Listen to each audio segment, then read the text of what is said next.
Salut à tous, c'est Lunaris. Bon alors aujourd'hui une vidéo un peu spéciale, vu que ça va être un genre de mise à l'épreuve pour la nouvelle moto que j'ai achetée. On va essayer de voir si ce Monkey 125 consomme vraiment aussi peu que ce que Honda prétend sur sa fiche technique.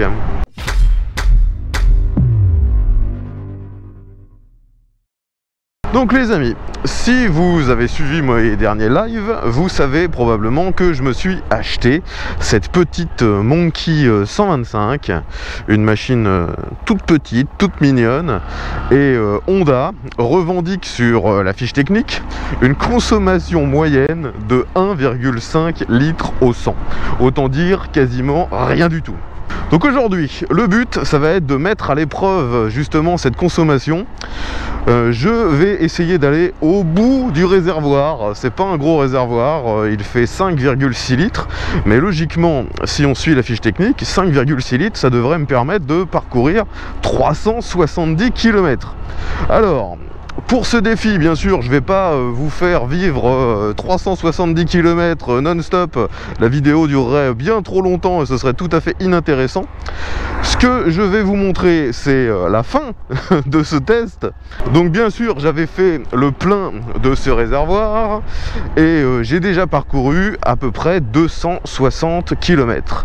Maintenant, eh bien, l'indicateur m'indique qu'il ne me reste qu'une seule barre sur la graduation qui est divisée en 6. Donc, eh bien, le défi, ça va être justement de voir si avec cette unique barre, si j'arrive à ce que indique Honda, les 370 km, les 1,5 litre au 100. Alors première chose, il faut que je prenne un peu de carburant, car bien sûr, vu que je vais aller au bout du réservoir, je vais tomber en rade. Donc je vais remplir une petite bouteille de carbu.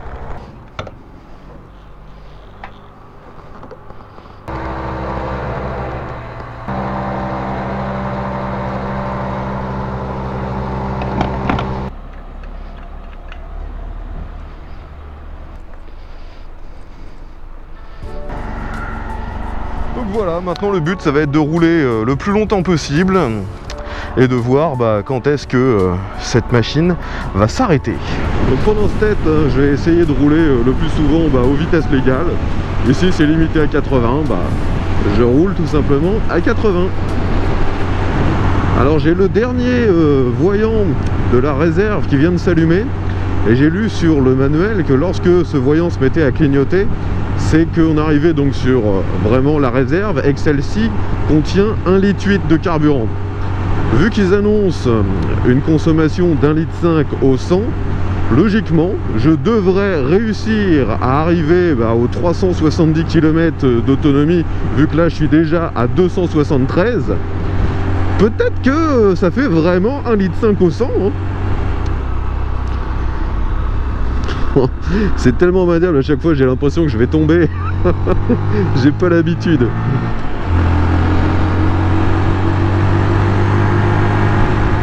Bon, par contre, pour remonter à 80, les vitesses sont un peu longues. Hein. Il n'y en a que 4 et on sent que la quatrième elle est vraiment 1000 fois trop longue. Pareil, ils ont dû faire ça pour justement gagner en consommation. Bon, pour l'instant, mon trajet longe la Seine en direction de Rouen. On va essayer de vraiment longer la Seine. Ce qui est bien avec ce mini véhicule, c'est que ça passe partout et que la plupart du temps, même quand c'est pas autorisé, on nous dit rien. Ah, c'est quand même un peu plus sympa de rouler ici. Personne. Il fait super beau. Le soleil se couche. On a une vue magnifique sur la Seine et sur Rouen. Il y a souvent d'ailleurs des gens qui passent ici pour faire des photos de leur moto, pour les mettre après sur le bon coin. Je reconnais souvent les lieux parce qu'on a un cadre qui est quand même vachement sympa et de temps en temps il y a des graffitis qui sont vraiment sublimes le long de ces murs. Allez, on va repasser sur la route normale. Alors, ce qui est génial avec cette petite machine, c'est que l'échappement est vraiment extrêmement discret. Ça fait que quand on roule à vitesse usuelle comme ça, environ 50 km/h, on l'entend absolument pas. Mais à l'inverse, quand on essaie d'accélérer un peu plus, on a vraiment l'impression que c'est mou, qu'il n'y a quasiment pas de performance. Et également le fait qu'il n'y ait pas de contour, Ça fait que il y a des fois, pour optimiser les performances, on aimerait bien savoir jusqu'où on peut monter sans forcément se taper le rupteur. En fait, j'ai l'impression que toutes ces décisions qui semblent absurdes ont été toutes faites pour optimiser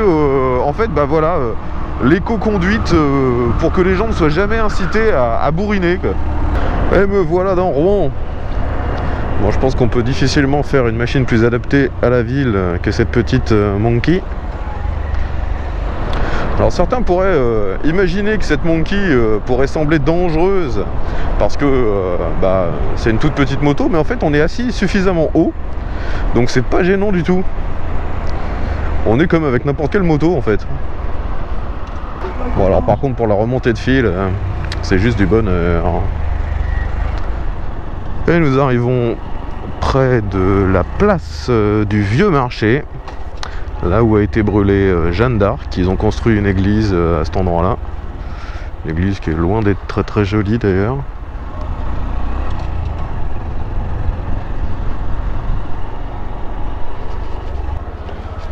Et vous voyez, il y a des passants partout, personne ne m'entend.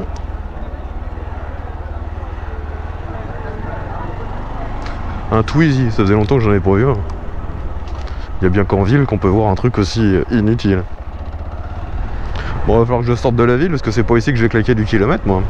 J'arrive au seuil des 300 km face à cette magnifique abbaye. J'avoue que je sais même plus exactement où je me trouve. Rue de l'Abbaye, ils nous disent, mais... Bon, je suis toujours du côté de Rouen, je suis les bords de la Seine. C'est magnifique par ici.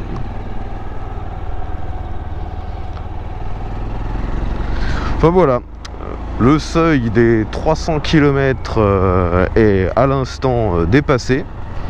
Maintenant, on va voir jusqu'à combien on peut aller avec ce petit Monkey.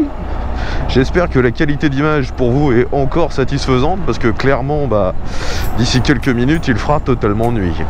Eh bien les amis, je continue mon périple. Il fait complètement nuit maintenant. J'arrive à 312 km et là je suis en train de traverser la Seine sur un bac. C'est des petits bateaux qui sont très fréquents dans cette région, en Haute-Normandie, surtout en Seine-Maritime, qui permettent de passer d'un côté à l'autre de la Seine. Ça fait très longtemps que j'ai pas emprunté un de ces trucs. Allez, je coupe la moto. Logiquement, on va traverser jusqu'à l'autre côté, là-bas. De l'autre côté, on arrive à la Bouille. On voit l'église là-bas. C'est une très jolie ville, la Bouille. Et on est parti.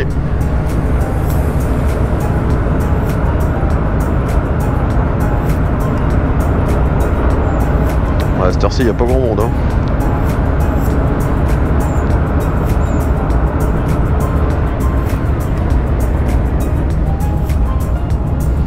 C'est dommage, vous profiterez que très peu du paysage vu qu'il fait nuit.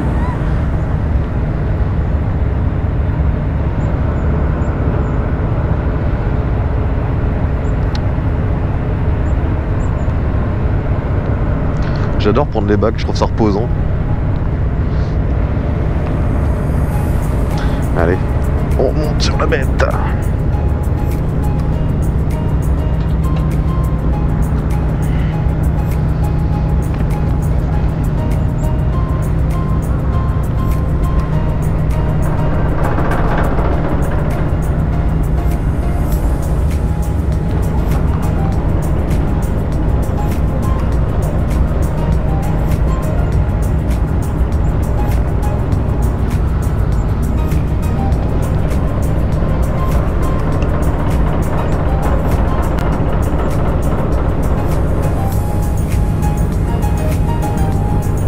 Je sais pas jusqu'à quelle heure ils tournent les bacs.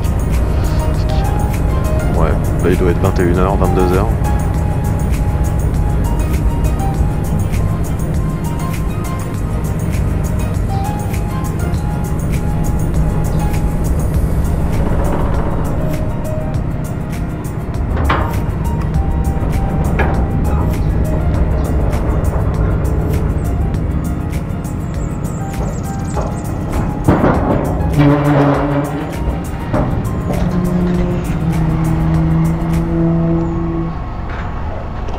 Et voilà. Alors ça devrait consommer pas mal de carburant. Il y a une belle côte. Ah, malheureusement la nuit attire aussi tous les insectes.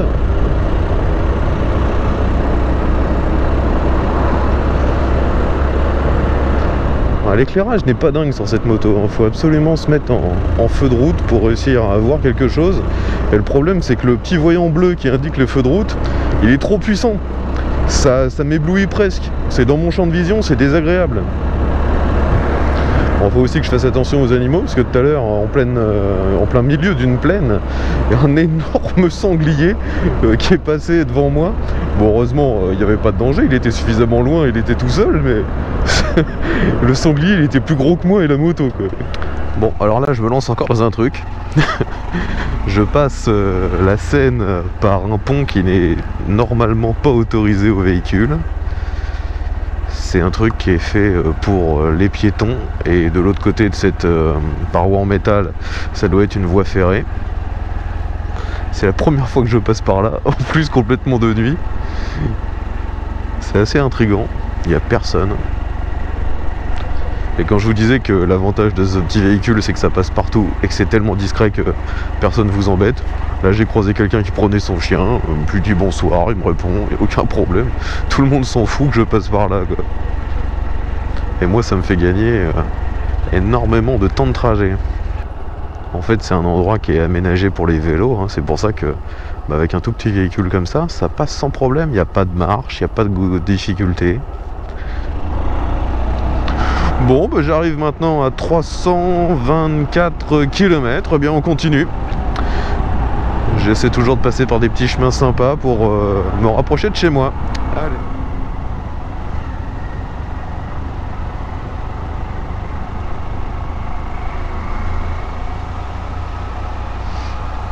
Et je traverse les écluses.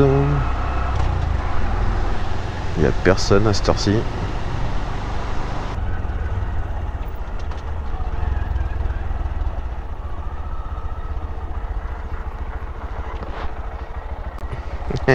Les monkeys ça passe partout.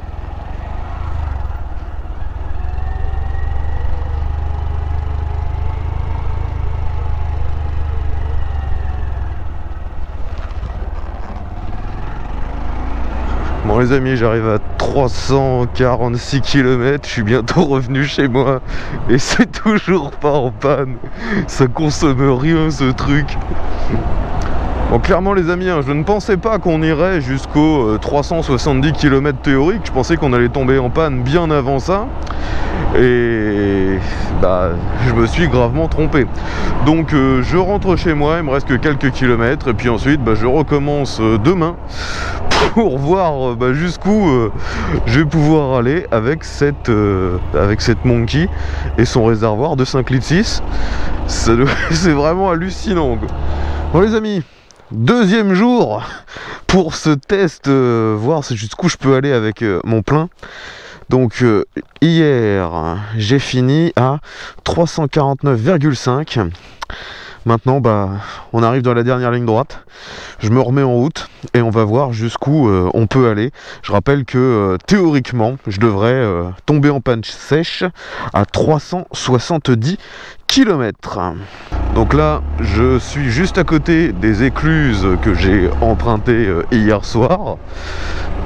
Je sais pas si vous pouvez bien les voir parce qu'avec la GoPro ça filme assez mal de loin, il faut l'avouer.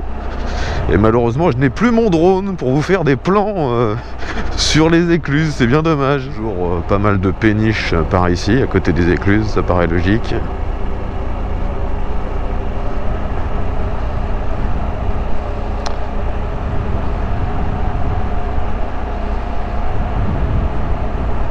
C'est dommage que le temps soit pas top, parce que ça aurait fait de jolies images ici. Alors ici je vais m'éloigner un peu de la Seine pour vous montrer un point de vue justement sur toute la vallée de la Seine par ici. J'espère que ce sera accessible avec la petite Monkey.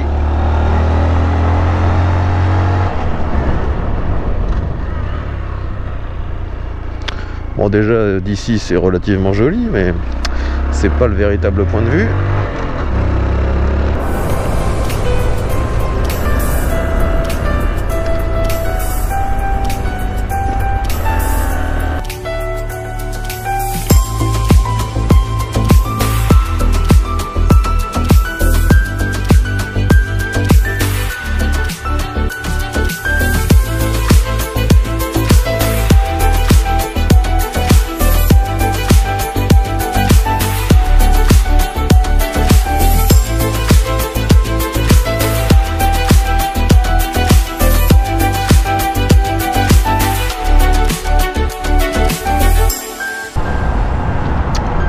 365 km. On commence à titiller vraiment les limites là. Allez, on va se diriger vers les Andelys. Si j'arrive à aller jusqu'au point de vue du Château Gaillard avec ce que j'ai dans le réservoir, ça voudra dire qu'on a dépassé l'autonomie théorique. Et ça y est, on est arrivé aux 370 km, donc maintenant on est au-delà de la conso théorique. Alors ici nous arrivons sur un des plus jolis points de vue de la région. En plus ils viennent de d'élaguer les arbres, donc on voit vraiment beaucoup mieux que précédemment. J'espère que vous verrez bien avec la GoPro. Hop, donc j'en profite, je coupe le moteur. Donc là vous voyez bien sûr la Seine en contrebas, et je ne sais pas si vous le verrez parce que même pour moi c'est quand même un peu loin, mais au bout on voit le Château Gaillard, donc le château médiéval des Andelys qui avait été construit par Richard Cœur de Lion. Et puis voilà, donc on va essayer justement maintenant de se rendre au fameux château là-bas, en espérant qu'on ait encore suffisamment de carburant. On est à 372 km. Allez, on est reparti. Alors si vous avez vu la vidéo que j'avais faite concernant la visite de la grotte de l'Ermite, eh bien c'est sur cette falaise. J'avais visité ça avec mon frère lors du test de la lampe Olight Seeker 2. Et franchement, si vous êtes dans le coin, c'est quelque chose à visiter. Une bonne petite rando bien sympa. Ça grimpe hein, par contre, vu qu'il faut aller tout là-haut. Bon, sur la jauge de carburant, je vois que ça clignote toujours de la même façon. Donc faut croire qu'il n'y a pas un moment où ça s'arrêterait de clignoter pour vous dire vraiment là, il n'y a plus rien du tout dans le réservoir. On voit donc le fameux Château Gaillard en face. Me voilà sur le bord de Seine, j'adore ce paysage. 375 km et ça roule toujours. Bon, vous le voyez, logiquement le château il est juste par là, mais c'est interdit sauf riverain. Et je connais cette route, il y a des gens qui la descendent très très vite, donc je ne vais pas prendre le risque. On va tenter, je vais passer par la route officielle, ce qui me fait un détour de environ 3 km. Si vous me suivez depuis quelques années, vous devez le savoir, avant j'étais moniteur auto-école et je travaillais justement dans cette ville, c'était le centre d'examen. Donc je peux vous assurer que je connais les moindres recoins de ce bled. Et c'est un endroit, si vous voulez passer le permis, c'est vraiment hyper simple. En plus, au fil des années, toutes les petites difficultés qu'il pouvait y avoir, tout a été fait pour que ce soit de plus en plus simple au niveau du code de la route. Franchement, c'est un des centres d'examen peut-être les plus faciles que j'ai pu expérimenter. Moi, je ne sais pas combien de temps va durer cette vidéo, mais pour moi, ça commence à être long. Surtout qu'en plus, je vous ai épargné les 250 premiers kilomètres que j'ai fait.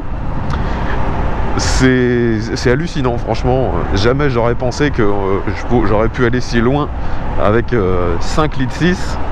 Et comme je vous l'ai dit, je fais pas spécialement de l'éco-conduite ou de l'hyper-miling. Je roule normalement, je suis les limitations de vitesse. Et franchement, je sais pas s'il y a déjà eu ce genre de test, des vidéos, ils appellent ça l'hypermiling en anglais, hein, c'est vraiment aller le plus loin possible en faisant de l'éco-conduite de manière extrême, hein, c'est-à-dire parfois même à la limite de la mise en danger pour économiser du carburant. Vu que là je suis déjà à 377 km, à mon avis, en faisant vraiment de l'hypermiling, on dépasse les 400 bornes avec un plein de 5 litres 6 quoi. Et voilà les 380 km. Bon,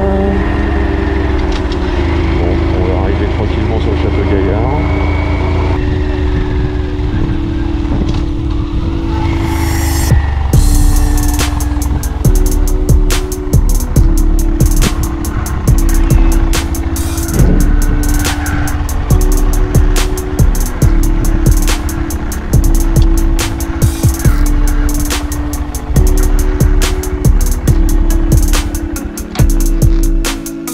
Donc vous pouvez voir le fameux Château Gaillard avec la vue sur la vallée de la Seine, les entreprises qui toujours récupèrent du sable et les différents lacs à côté de la Seine. Donc c'est un lieu qui est toujours assez touristique, hein, mais bon, aujourd'hui, visiblement, il y a très peu de monde. J'avais fait quelques plans drone il y a de ça au moins un an ici. Ouais, là c'est fini. Je peux plus accélérer. Je vais me mettre sur le côté. Fini. Bon, donc verdict, 382,5 km avant la panne sèche. 382,5 avec 5,6 litres. Donc divisé par 382,5 fois 100. Ça nous fait 1 litre 46 au 100. Donc on est un tout petit peu en dessous des 1 litre 5 donnés par le constructeur. Oups. Je sens que j'en fous de partout, pardon. En plus il y a du vent pour m'aider.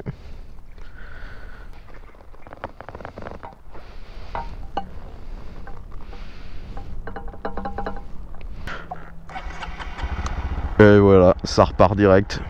Vraiment une bonne expérience, hein. Pour moi ça doit être le premier véhicule avec une consommation donnée par le constructeur qui est réellement vérifiable et réaliste.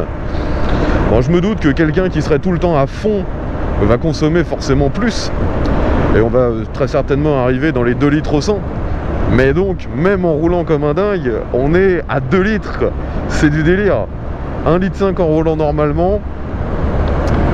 Ce véhicule devrait, lui, avoir un bonus écologique à l'achat, quoi. Parce que ça, c'est vraiment quelque chose d'écolo, quoi. Comparé aux bagnoles qui nous vendent leur SUV hybride ou électrique ou je ne sais quoi, qui sont blindés de subventions de l'État et qui, au final, ont un coût environnemental largement supérieur à un petit véhicule comme celui-là, qui a une technologie simple, mais qui est hyper efficace. J'espère que cette vidéo n'aura pas été trop longue et qu'elle vous aura quand même un peu diverti, quoi. Je voulais partager ça avec vous parce que clairement cette histoire de 1 litre 5 au 100, ça me semblait tellement improbable qu'il fallait absolument que je le teste. On a la preuve que c'est vrai. C'est d'autant plus surprenant.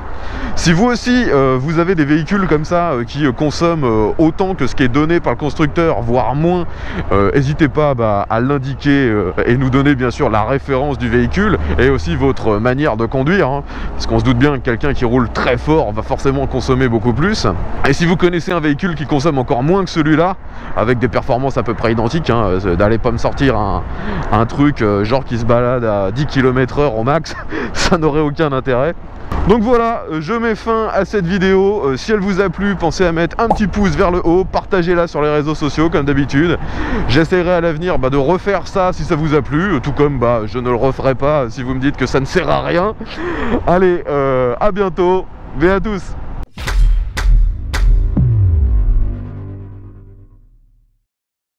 Une fois de plus, en fait, cette moto, elle est capable d'aller partout, mais elle n'est pas capable de le faire vite.